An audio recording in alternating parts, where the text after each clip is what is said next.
Mayong hadlaw mga ka-reels, it's Sunday edition. Suroy-suroy time. Di ako karon sa tinaguriang dangerous road of Southern Leyte, ang Saddle area. Gikan diri sa akong gibarugan, makita nimo ang pinaka dangerous good kay pinakasikuna siya dihang dapita. Tan-awa ha.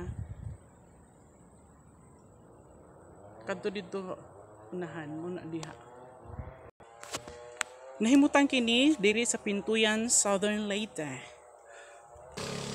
Maagian ni ninyo kung gikan mo sa Luzon o Visayas, moadto mo sa Mindanao area.